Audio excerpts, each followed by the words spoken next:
पे मैंने जन्म लिया हो, उस धरती पे मैंने जन्म लिया, ये सोच के मैं इतराता हूँ। मनवर, हम किसानों को पूर्व खरपतवार या कीटनाशक लागत में जो दवाइयां आ रही हैं, पूर्व सरकार में मसेटी एक खरपतवार नाशक दवा है जिसकी कीमत 80 रुपये थी। आज मौजूदा सरकार उसकी रेट 280 रुपये में किया और वर्तमान में जो हमारा मूल्य अनाजों का लग रहा है उससे हर कीमत पे कीमत नीचे होता जा रहा है। मानवर, हम आपसे इस किसान के हैसियत से सिफारिश करना चाहते हैं इस कष्ट को, वरना तो किसान इतनी बुरी तरीके से आत्महत्या करने, हमारी लागत नहीं लौट रही है, हमारे खाद का दाम ज्यादा बढ़ रहा है, हमारे कीटनाशक दवाइयों का दाम बढ़ रहा है। आप मुझे एक बात बताइए, पहले दाम दवाई का 80 रुपए हुआ करता था, मोदी जी की सरकार में दाम 280 रुपए हो गया है। तो आप मुझे बताइए, ये जो 200 रुपया है जो किसान के जेब में से निकल रहा है वो किसके जेब में जा रहा है? सर, दवा बनाने वाली कंपनी की, इनके एजेंटों के हाथ में जा रहा है। हमारा धान 900 रुपया कुंटल बिचौलियों के माध्यम से खरीदवा दे रहे हैं व्यापारियों को और ऐलान करते हैं कि हम 1500 रुपया देंगे, लेकिन आज तक हमारा भुगतान नहीं हुआ। जब से ये सरकार आई 17 करोड़ रुपया अंबेडकर नगर में सिर्फ किसानों के धान के बकाया ये मौजूदा सरकार में है। आपसे मेरा सादर अनुरोध है, इस संघर्ष को आगे बढ़ाइए। हम अंबेडकर नगर के किसान आपके साथ रहेंगे। अगली बार आपकी सरकार ने 58,000 मेरा कर्जा बैंक का सीसी का माफ किया, आज हम 1,70,000 रुपया बकायेदार हैं। आत्महत्या न करें तो और क्या कर सकते हैं। मैंने ये यात्रा शुरू की और मैंने कहा कि हर रोज हम एक ऐसी सभा रखेंगे शाम के समय जब हम जिले के किसानों से मिलेंगे। बीजेपी के लोग कहते हैं कि राहुल गांधी किसान से क्यों मिल रहा है। ऐसी एक सभा थी, हमारी पहली सभा में चारपाइयां थी। सभा के बाद 2-3 किसानों ने वो चारपाई उठा ली। मीडिया में आया हिंदुस्तान के किसान चोर हैं, मीडिया में आया हिंदुस्तान के किसान चोर हैं।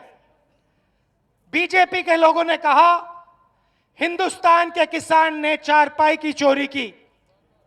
मैं नरेंद्र मोदी और बीजेपी के लोगों से पूछना चाहता हूं, जब किसान फंक्शन के बाद छोड़ी हुई चारपाई को घर ले जाता है तो उसे आप चोर कहते हो, मगर जब विजय माल्या 10,000 करोड़ रुपए चोरी करता है तो आप उसे डिफॉल्टर कहते हो।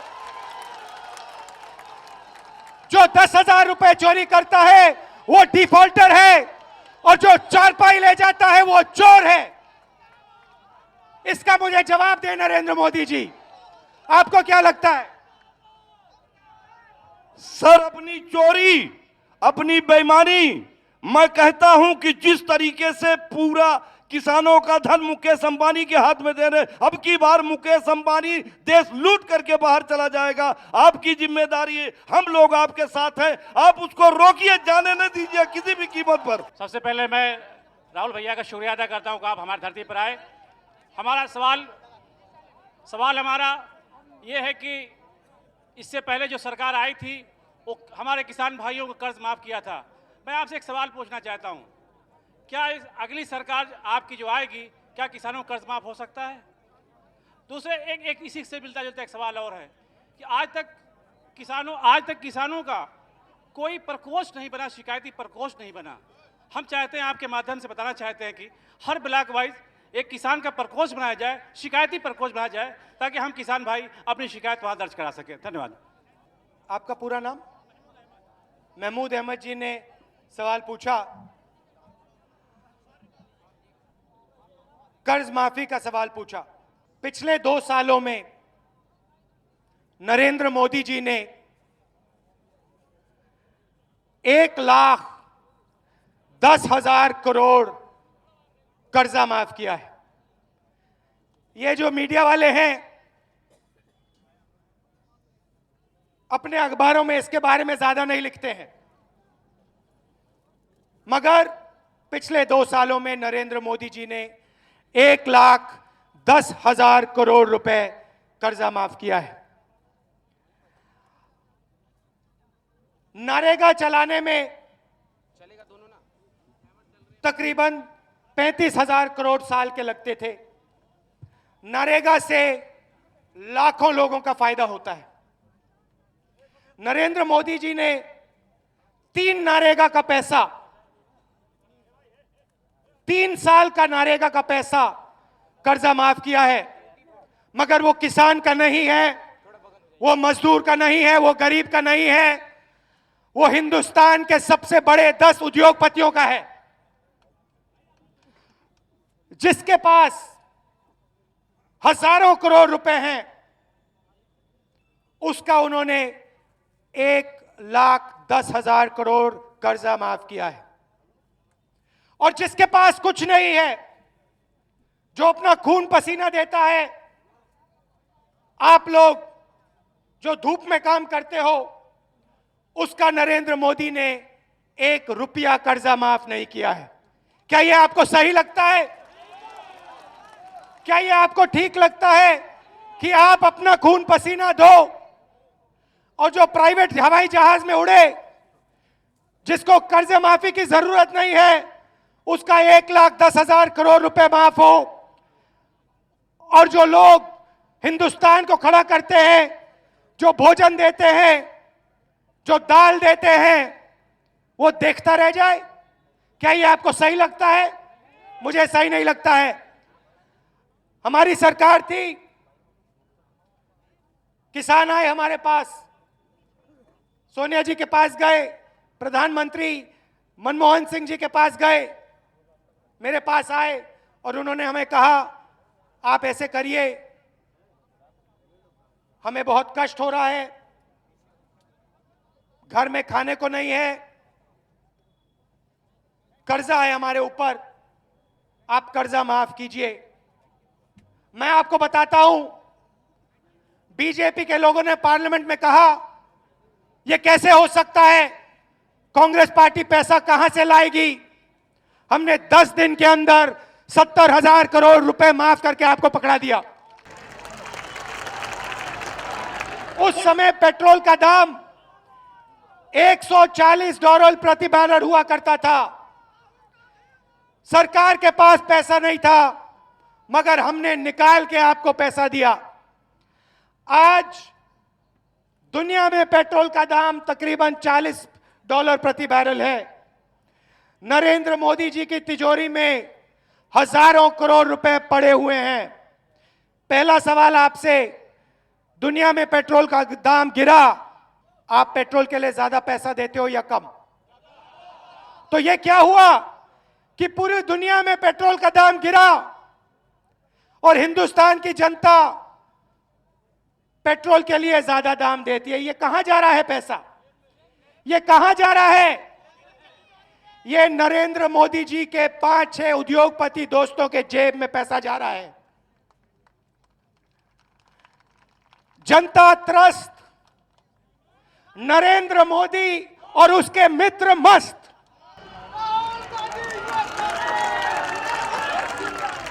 हवाई जहाज में 2-3 उद्योगपतियों को कभी अमेरिका ले जाते हैं, कभी जापान ले जाते हैं, कभी ओबामा जी के गले लगते हैं। आपने नरेंद्र मोदी के जहाज में कभी किसान देखा है?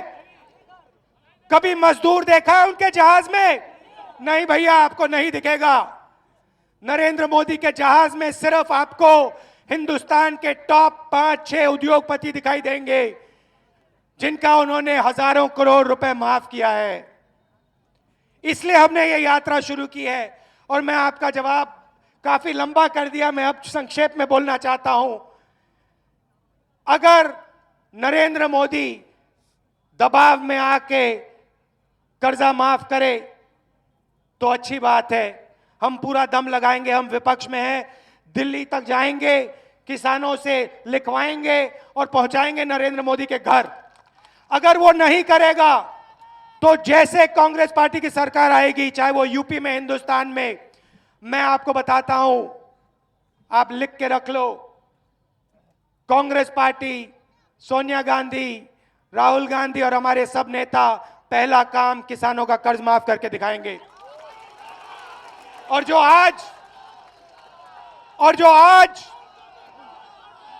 आज बड़े बड़े उद्योगपतियों के जेब में जा रहा है, वो हम आपके जेब में डाल के दिखाएंगे।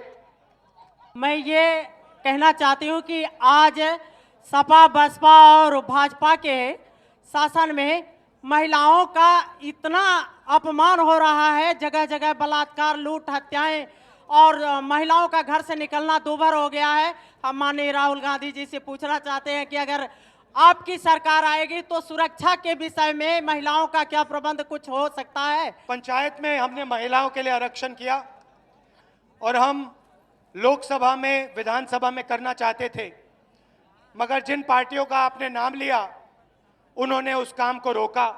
उस समय हमारे पास मेजॉरिटी नहीं थी, पूरी 2/3 मेजॉरिटी नहीं थी, तो उन्होंने रोका। मगर मैं आपको बताना चाहता हूं कि जब कांग्रेस पार्टी की सरकार आएगी, हम महिलाओं के लिए लोकसभा में, विधानसभा में जगह रिजर्व करके आपको देंगे।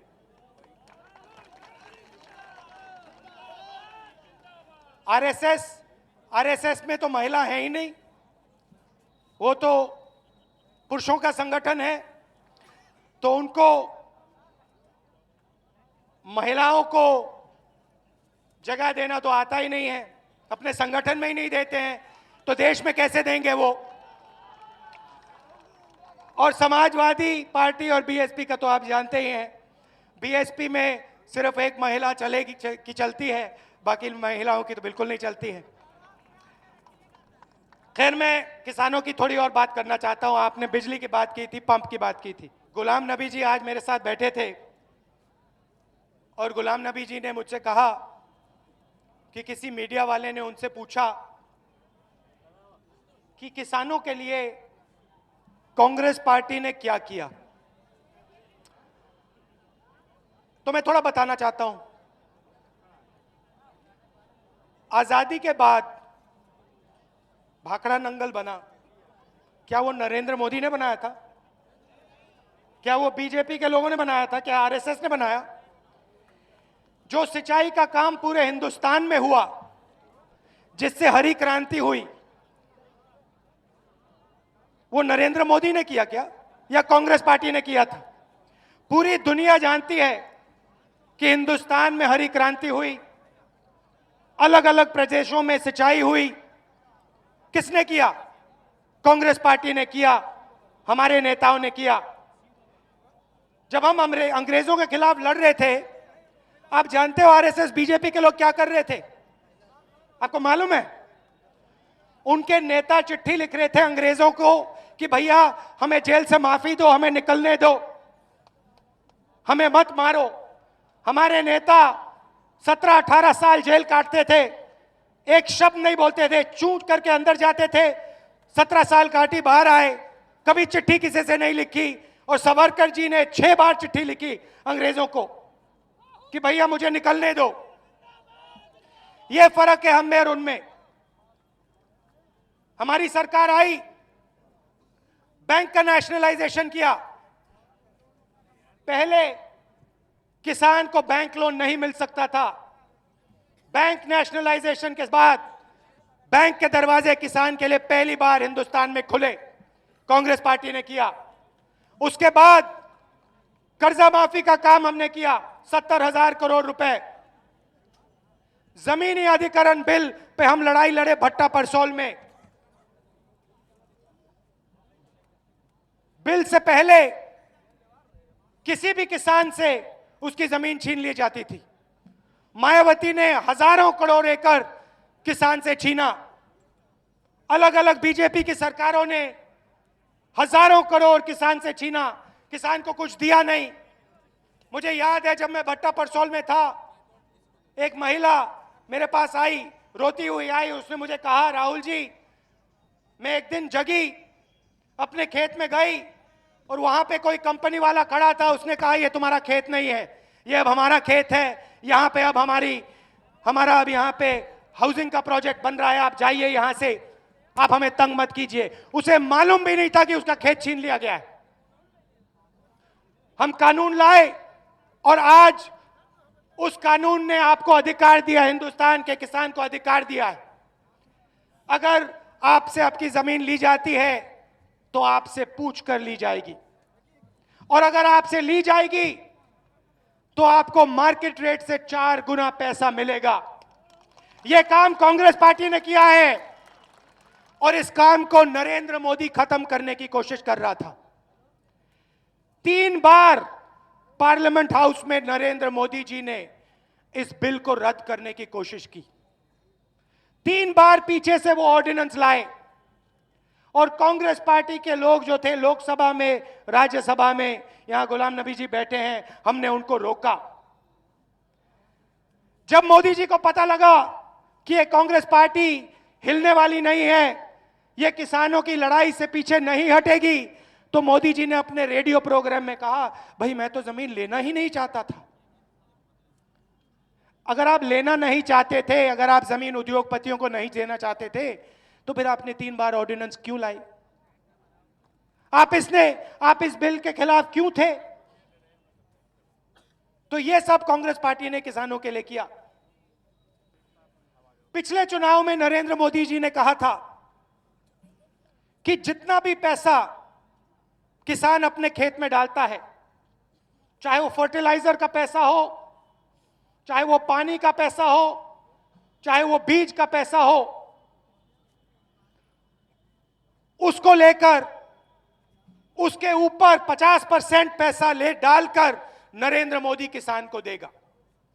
मतलब जितना उनका इनपुट होगा उस पे आप 50% और जोड़िए, उतना पैसा नरेंद्र मोदी किसान को देगा। आज जो किसान दाल उगाता है उसे 40 रुपए मिलते हैं, 40 रुपए किलो, और जब वो दुकान में जाता है, अपनी ही दाल खरीदने जाता है, तो जेब से वो 200 रुपए निकाल कर देता है दुकानदार को। क्या हो गया नरेंद्र मोदी के वायदे को? कहां गया वो वायदा? आसमान में उड़ गया। जैसे उनका हवाई जहाज जाता है,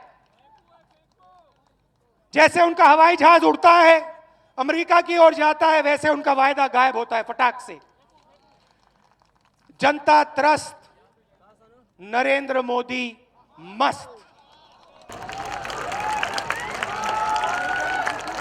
तो ये जो नरेंद्र मोदी जो मस्त है, ये जो मस्ती है नरेंद्र मोदी की, इसको कम करने के लिए मैं चाहता हूं जनता हो मस्त, नरेंद्र मोदी हो त्रस्त।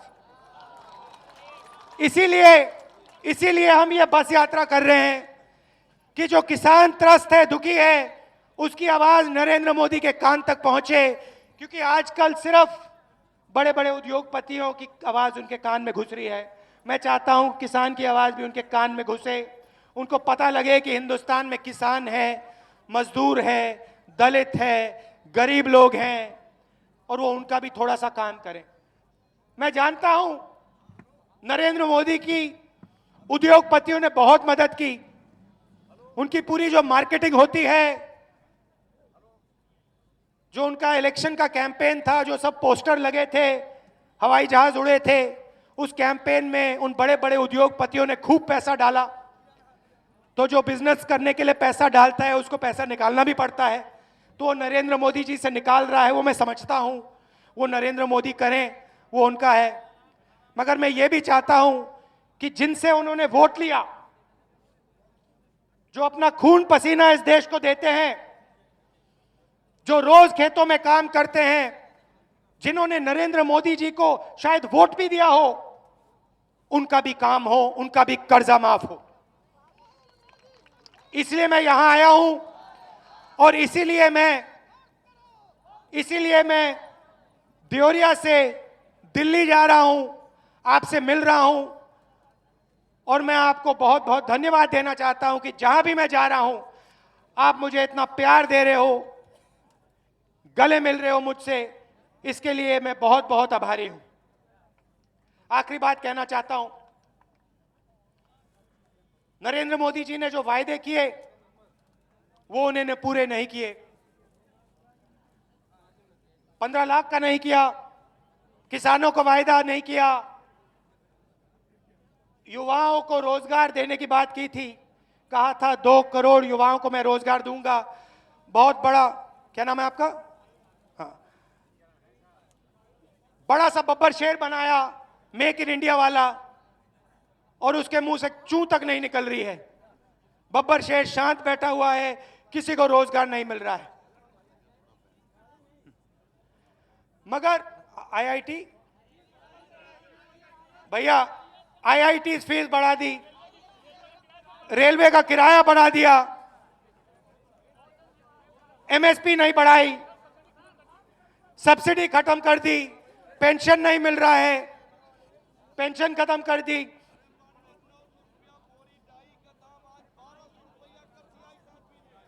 ₹1200 कर दिया। मगर अंत में मैं खत्म करना चाहता हूं, आपको एक बात कहना चाहता हूं जो सबसे जरूरी है। ये जो देश है ये भाईचारे पे चलता है। एक सेकंड, ये देश जो है ये भाईचारे पे चलता है। जितनी इस देश में शांति रहेगी, जितनी इस देश में जातों के बीच में, धर्म के बीच में भाईचारा और प्यार रहेगा, उतना तेजी से ये देश आगे बढ़ेगा। जितना इस देश में गुस्सा फैलेगा, जितना एक धर्म से दूसरे धर्म की लड़ाई होगी, जितना एक जात और दूसरी जात की लड़ाई होगी, उतना ये देश पीछे जाएगा। ये बात आप याद रखो। और नरेंद्र मोदी जी ने और आरएसएस ने इस देश को सिर्फ एक तो तोहफा दिया है, काम नहीं किया है।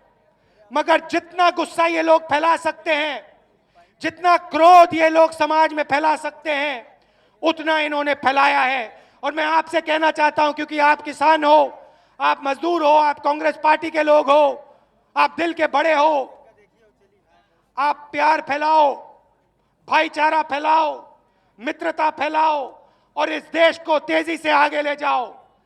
इस देश को गुस्से की जरूरत नहीं है, इस देश को भाईचारे और प्यार की जरूरत है। धन्यवाद। जय हिंद।